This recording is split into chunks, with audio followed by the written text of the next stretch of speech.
Hi, my name is Catherine Roseland, here with Board Game Geek TV at Spiel 2013. I'm sitting here with Mark Wooten from AEG. Hi. And he's here to talk about their new game, Cheaty Mages. So, It's a little cheeky. this is our new game by designer Seiji Kanai, who's the designer of Love Letter, which has been an amazing game for us. Yep, so definitely. amazing. We sold out on Friday. So this is the latest one we brought out. Again, it's quite a simple game, but very addictive, very easy to play, great one to sit around and play with your friends, lots of smiling, lots of laughs. The premise of it is that there are a bunch of monsters in an arena, and they are fighting.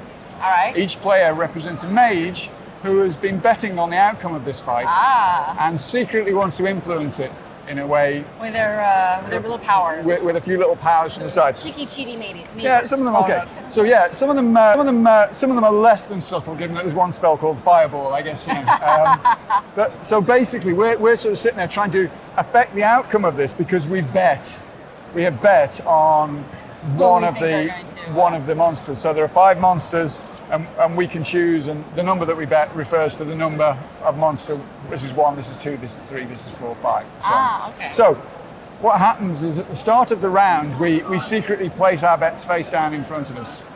If we only bet on 1 monster, we get better odds than if we bet on 2 or we bet on 3. So the riskier the play we take, the more we get back. Basically, each monster has a reward for winning.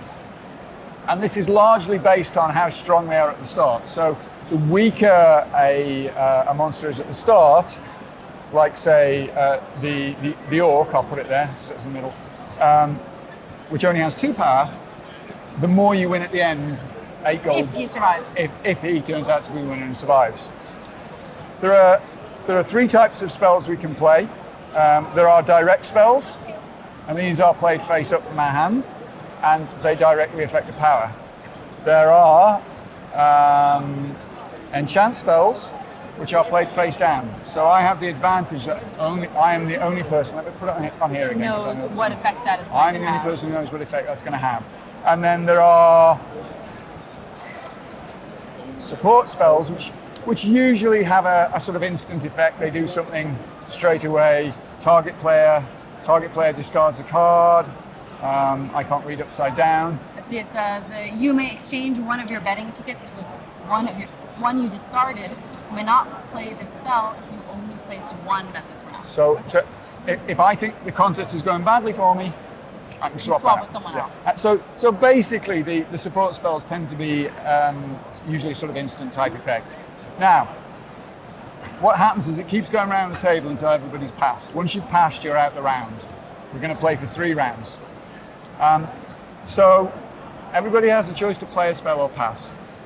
Once everybody's passed, the round ends. We reveal any spells that have been hidden, and we apply the effect. So in this case, our poor orc, who started with 2 power, is looking like they're probably not going to come out of the arena in too good a shape. Yeah. Now, the thing is that each round there is a random judge, however, and the judges will also have different effects. So the judges are usually tolerant or less tolerant of certain things. So for example, this one says there is a mana limit of 12. So if any one monster has used more than 12 mana or had more than 12 mana, which is this number here, attached to it, Then he automatically loses. well, no, not necessarily. Some judges will dispel. So this is the judgment. So this judge dispels. So this judge says, okay, I've spotted you mages are doing this stuff and I'm countering it. Other judges are less tolerant, like this one, and says eject, in which case they go, You're out of here. you're out of here. And they will also disallow some spells as well. So you can't use those spells. So each round, effectively, you've got a combination of things. You're trying to promote your own monsters. You may be trying to do down other people. You can deliberately play spells with a high mana cost, just because you know that's going to affect the monster.